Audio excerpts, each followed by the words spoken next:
Hello, everyone, and welcome back to the British Accent Podcast. I'm your host, Sophie, and today's topic is one that I'm sure many of you can relate to, especially if you're a student or someone preparing for a big test. We're talking about exam anxiety, what it is, why it happens, and most importantly, how to manage it so you can perform your best under pressure. Hi, folks. It's Liam here. Exam anxiety is a very real thing. That nervous energy, the sweaty palms, the racing thoughts, it can feel overwhelming and even impact your performance. But don't worry, we've got practical tips and strategies to help you stay calm, focused, and confident when the pressure's on. Absolutely. Whether you're studying for a language test, a university exam, or even a job assessment, learning how to manage your nerves is just as important as learning the material itself. So, let's get into some techniques that can help you deal with that anxiety effectively. Let's start with understanding what exam anxiety actually is. It's a form of performance anxiety, and it stems from the fear of failure or the pressure to succeed. Your brain perceives the exam as a threat, which triggers your fight-or-flight response. Heart rate increases, breathing becomes shallow, and concentration decreases. Right, and that's exactly what we don't want during an exam. So what can you do about it? Well, one of the most effective techniques is breathing control. Deep, slow breathing can help calm your nervous system and bring you back to the present moment. Yes, and another powerful method is visualization. Picture yourself sitting in the exam room, feeling calm, confident, and in control. Visualizing success can trick your brain into believing it's already possible, and that can reduce a lot of the stress. That's such a great point. Liam, visualization works wonders, especially when you practice it regularly before the exam day. Another helpful technique is positive self-talk. So often, we say things like I'm going to fail, or I'm not smart enough. But replacing those thoughts with phrases like, I've prepared well, or I can do this, really shifts your mindset. Exactly. The language we use with ourselves matters more than we think. If you're constantly feeding your brain negative thoughts, it will react accordingly. But if you train it with positive reinforcement, your confidence builds over time. And let's not forget the importance of preparation. One big cause of exam anxiety is feeling unprepared. So, start early. Break your material into chunks, create a study schedule, and stick to it. The more prepared you are, the less room anxiety has to take over. Yes, and that also includes mock exams or practice tests. Simulating the exam environment can help desensitize you to the stress. It becomes familiar, and when the real exam comes around, it doesn't feel quite so intimidating. Also, don't underestimate the role of physical well-being. Sleep well, eat nutritious food, stay hydrated. Your brain can't function well if your body isn't taken care of. Skipping sleep to cram might feel productive in the short term, but it's actually counterproductive. Absolutely. And on the day of the exam, arrive early so you have time to settle in. Do some light breathing, repeat your positive affirmations, and avoid panicking conversations with others around you. Anxiety can be contagious. Haha, yes. The last thing you need is someone next to you saying, I didn't study anything. And suddenly, your calm mindset disappears. Protect your energy and focus on your own mental space. Another underrated tip, accept the anxiety.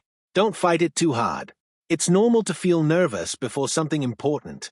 Instead of thinking, I shouldn't feel this way, try saying, this is my body preparing me to perform.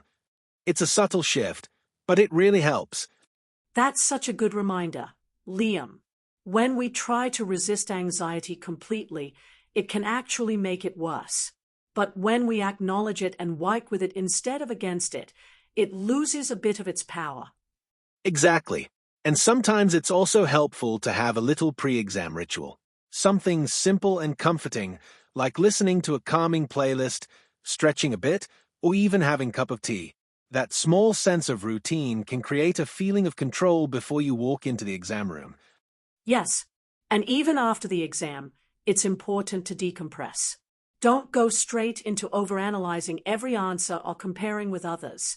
Take a break, reward yourself, and give your mind a chance to rest. Totally agree. And one last thing, don't tie your self-worth to exam results. Exams are just one measurement of knowledge at a particular moment. They don't define your intelligence or potential. Preach. Your value is not based on a score. Growth, progress, and effort matter just as much, if not more. And you can always learn and improve with time. So true. Whether it's your first big test or your final exam in a degree, keeping a healthy mindset is the real game changer. And honestly, sometimes it helps to talk about it with someone. Whether it's a friend, a teacher, or even just journaling your thoughts. Getting those worries out of your head can make them feel way less overwhelming. Yes, that's such an underrated tip. When your thoughts stay stuck in your mind, they tend to snowball. But once you say them out loud or write them down, they lose a bit of that power. Another thing I've noticed is how important it is to focus on what you can control. You can't control every question on the exam, but you can control your preparation, your breathing, your mindset, and how you take care of yourself before the exam. Exactly. It's about shifting from a fear-based mindset to a solution-based one. Instead of thinking, what if I fail?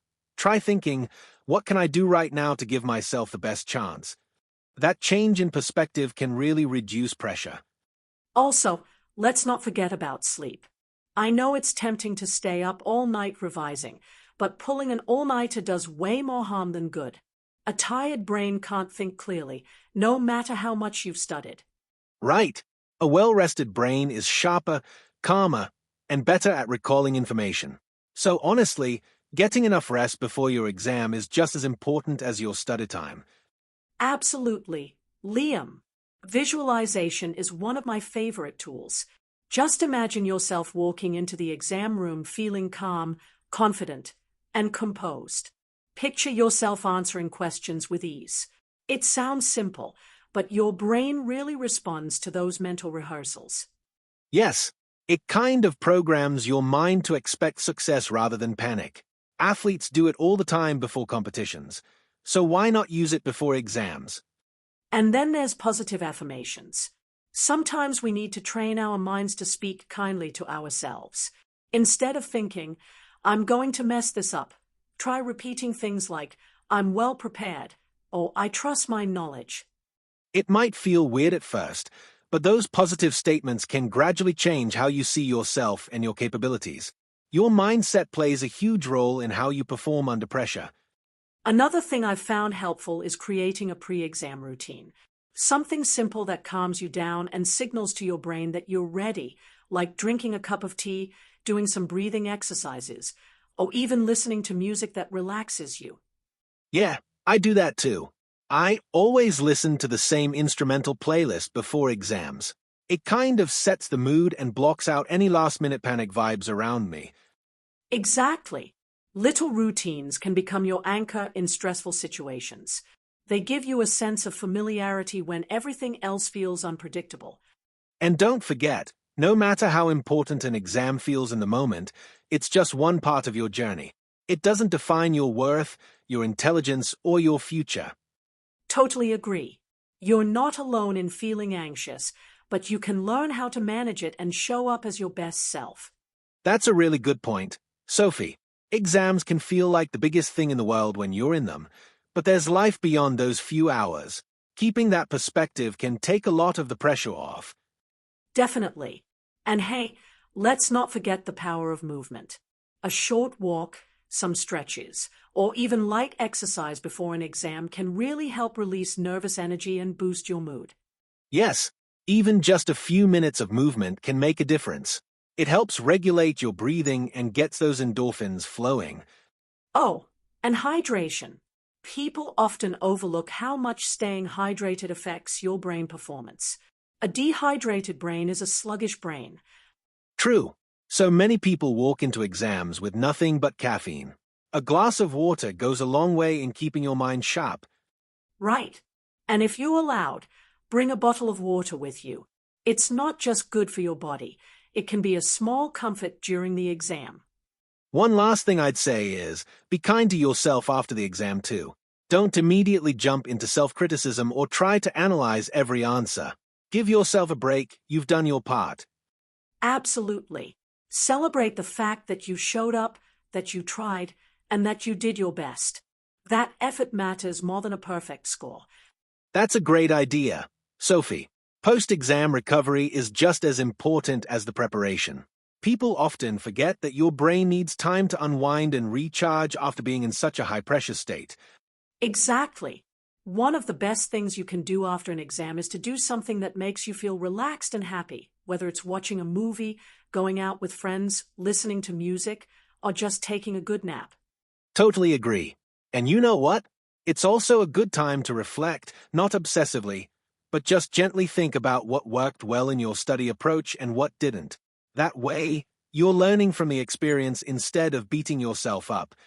Right. And if the results don't turn out as expected, it's not the end of the road. Failure is not a verdict. It's feedback. You can always bounce back stronger with a better strategy. Yes, growth mindset all the way. Instead of thinking I'm not good at this, switch it to I'm not good at this yet. That little word yet changes everything. And let's not forget, exams only measure a very specific set of skills. They don't define your intelligence, your creativity, or your worth as a person. Exactly. Some of the most successful people in the world didn't get top grades, but they learn how to keep learning, adapting, and pushing forward. That's what really counts. Beautifully said, Liam. And to anyone listening, just remember, you're doing your best, and that's already something to be proud of. Great point, Sophie. And speaking of practical tools, I think journaling after exams can be a really underrated way to process everything. You can write about what you felt during the exam, what surprised you, what went well, and what you'd like to do differently next time. Oh yes, journaling is so therapeutic.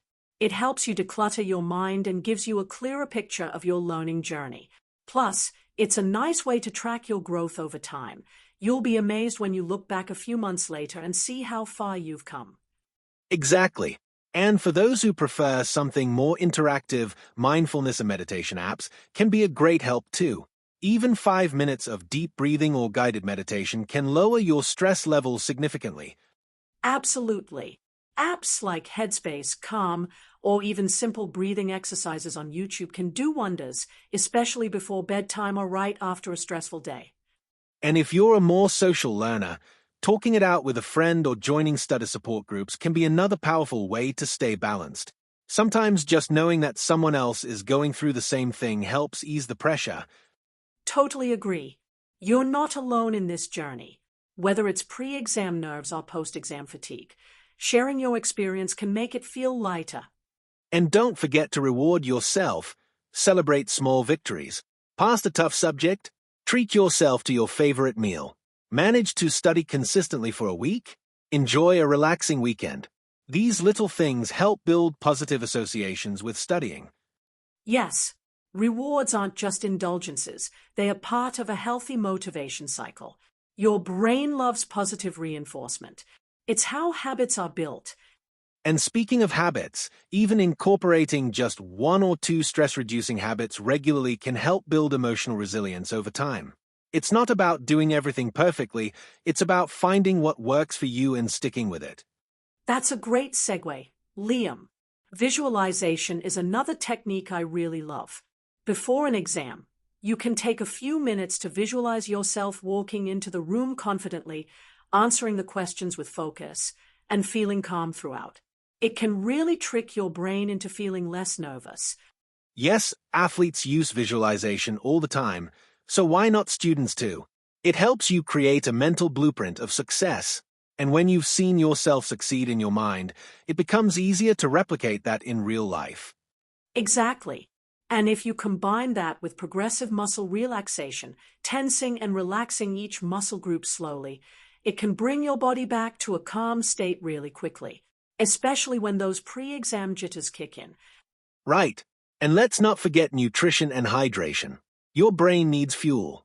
A balanced breakfast, lots of water, and avoiding too much caffeine can make a huge difference in your energy and concentration. Totally. A lot of people underestimate that. You can study all you want, but if your body's not taken care of, your mind won't be sharp either. Something as simple as a banana and some water can go a long way. And after the exam, don't just jump right back into intense studying again. Take a moment to recover, mentally and physically. Maybe go for a walk, do something fun, or take a proper break before diving into the next thing. Absolutely. Recovery is part of productivity. Without it, burnout creeps in quietly. So being kind to yourself during exam season is just as important as doing your best in the exam itself. Well said, Sophie. It's not just about performance, it's about sustainability. Learning to manage anxiety is part of growing into a strong, independent learner. You know what might be helpful too? Having a small exam day routine. Something simple but familiar, like listening to a calming playlist while getting ready, or doing a short breathing exercise before entering the exam hall. Yes, routines can create a sense of control. Even if everything around you feels overwhelming, a routine anchors you. It tells your brain, hey, we've done this before. We're prepared. And let's talk about perspective too. Sometimes we blow the importance of one exam way out of proportion. Reminding yourself that it's just one part of your learning journey can help reduce pressure. So true. One exam doesn't define your worth or your intelligence. It's just a snapshot of one moment in time. And sometimes, putting things into perspective actually improves your performance because you're more relaxed. Exactly. And if things don't go perfectly, that's okay too. What matters most is how you grow from the experience. Every test is a chance to learn, not just about the subject, but about yourself. And when you look at exams through that lens, they become less intimidating and more like milestones along your personal growth path. Well put, Liam. It's empowering to know that managing stress and anxiety is a skill, and like any skill, you can improve it over time with practice. That's a great idea. Sophie, speaking of support, one of the best ways to deal with exam stress is actually to not go through it alone. Having a group of peers or friends to talk to, study with, or even just vent to can make a big difference. Yes, forming a study support group isn't just about reviewing notes or quizzing each other. It's also emotional support. You realize you're not the only one struggling or feeling anxious. Exactly. Plus, teaching a concept to someone else helps you understand it better yourself. So when you explain a topic to your friend, you're reinforcing your own knowledge. And don't underestimate the power of positive reinforcement in a group. Just hearing someone say you've got this or you're doing great can seriously boost your confidence. Absolutely. And if you're the kind of person who prefers studying solo, even just having regular check-ins with a friend about progress can keep you grounded and motivated. It's all about finding what works for you. But the key takeaway is whether it's breathing exercises, managing your mindset, or leaning on a support system, there are many ways to stay calm and focused during exams. Great point, Sophie. And we can't forget another crucial element. Your body needs to be in good shape to help your brain perform at its best. Absolutely. What you eat and how well you rest before an exam play a big role in your mental clarity and emotional stability. It's not just about studying hard, it's about taking care of yourself holistically. Let's start with nutrition. Try to go for balanced meals, whole grains, lean protein, and healthy fats. And don't skip breakfast on exam day. Something like eggs and toast or oatmeal with fruits can give you the slow-releasing energy you need. Yes, and stay hydrated. Even mild dehydration can reduce concentration and make you feel sluggish.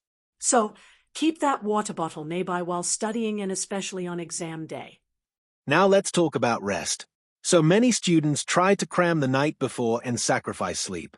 But honestly, that does more harm than good. Your brain needs sleep to consolidate what you've learned. Exactly. Aim for at least 7 to 8 hours of sleep, especially the night before the exam. And if you're feeling tired during the day, a 20-minute power nap can be a great reset. Just don't overdo it. Also, keeping a consistent sleep schedule during exam week can really help your body clock and reduce fatigue. It's all about creating a routine your brain can rely on. Totally. Your brain is your best asset during exams, so give it the right fuel, rest, and care it deserves. All right, Now let's move on to time management during the exam itself. A lot of stress actually comes from not knowing how to pace yourself once the paper's in front of you. Yes, one of the most effective strategies is to scan the whole test first. Take a minute or two to look through all the questions. This gives you a sense of how much time you'll need for each section and lets you mentally prepare. Exactly. Once you've scanned the paper, divide your time accordingly. For example, if you have a 60-minute test with 3 sections, maybe spend around 15 minutes on the first, 25 on the second if it's longer, and keep 15 minutes for the last one. Leave 5 minutes at the end to review your answers. And always start with the questions you feel most confident about. It builds your momentum and boosts your confidence early on. You don't want to get stuck on a difficult question right at the start and lose valuable time. Right. If you come across a question that's too tricky, don't panic. Just mark it and move on. You can always come back to it later with a clearer head, and sometimes the answer pops into your mind while you're working on something else. Another great tip is to use your watch or clock wisely. Keep an eye on the time, but don't obsess over it. You don't want to rush, but you also don't want to run out of time for that last section. Yes, balance is key. And remember, reviewing your answers in the last few minutes can help you catch silly mistakes or even add a few extra points. And if your mind starts to race or you feel overwhelmed halfway through, it's okay to pause for 10 seconds, breathe deeply, and reset your focus. That short break can make a huge difference. Honestly, mastering time management is just as important as mastering the content. It helps you stay calm, in control, and confident throughout the test. Absolutely. Liam, let's talk about visualization techniques next. This one might sound a bit unusual at first, but it's surprisingly powerful. Yeah, it's all about mentally rehearsing success before the actual event. You close your eyes, breathe deeply, and imagine yourself walking into the exam room feeling calm, opening the test paper, and confidently answering each question. Exactly. You visualize the entire process going smoothly, from entering the room, sitting down, writing your name, reading the questions, and even finishing with time to spare. The brain doesn't really distinguish between real and imagined experiences, so this technique actually trains your mind to stay relaxed and focused. It's like mental conditioning. Athletes do this all the time before competitions. Why not students before exams? Right. Totally. And if you combine that with positive affirmations, it's even more effective. Saying things like, "I'm prepared," "I can handle this," or "I stay calm and focused" can rewire your mindset over time. Yup. Repeat those affirmations, especially before you study or right before going into the exam room. It helps counter the negative self-talk that often fuels anxiety. Another tip, write your affirmations down and stick them somewhere you'll see them daily. On your desk, your mirror, even your phone wallpaper. It's a small habit that builds a powerful mindset. And one more technique I really love, grounding exercises. When your anxiety peaks, focus on 5 things you can see, 4 you can touch, 3 you can hear, 2 you can smell, and 1 you can taste. It brings your attention back to the present moment and calms your nervous system. That's a brilliant technique, especially for those who feel physically overwhelmed by anxiety. It's quick, simple, and super effective. That's a brilliant technique, especially for those who feel physically overwhelmed by anxiety. It's quick, simple, and super effective. Yes, let's move on to long-term study strategies that can help reduce that last-minute stress. Honestly, one of the best ways to stay calm during exams is to start preparing early and consistently. Exactly. Cramming the night before only feeds anxiety. Instead, try spaced repetition, reviewing material at regular intervals over time. It strengthens memory and makes you feel much more confident when the exam comes around. And don't underestimate the power of active recall. That's when you test yourself instead of just reading or highlighting. It might feel harder at first, but it's proven to be far more effective for long-term learning. Also, study in short, focused sessions. The Pomodoro technique is great for that. 25 minutes of deep focus followed by a 5-minute break. After a few rounds, take a longer break. It prevents burnout and improves concentration. Another underrated tip, organize your notes well. If your materials are messy or scattered, your brain will feel overwhelmed too. Clear, color-coded notes, mind maps, or flashcards can help keep things structured and easier to revise. Yep, and if you can, try teaching someone else what you've learned. It's one of the best ways to know if you really understand a topic, and it helps the knowledge stick better. Absolutely. You don't need an actual class. Just explain concepts out loud to yourself, a friend, or even your pet. Or record yourself talking through a topic and play it back. It reinforces the material while also preparing your mind to stay calm under pressure, like a mini dress rehearsal for the real thing. Great idea. Sophie, honestly, rest and nutrition are just as important as studying. Try not to pull all-nighters. Sleep helps consolidate everything you've learned. And don't skip meals, especially breakfast on exam day. Your brain needs fuel to function. Exactly. Take care of your mind and body, and you'll be setting yourself up for success, not just in exams, but in life. So remember, breathe, prepare smart, and be kind to yourself. Well said. That wraps up today's episode of the British Accent Podcast. We hope these tips help you feel more calm, focused, and confident the next time exams roll around. If you found this helpful, share it with a friend who's stressing out too. And don't forget to subscribe so you never miss more tips on learning, language, and life. Thanks for tuning in. We'll catch you in the next episode.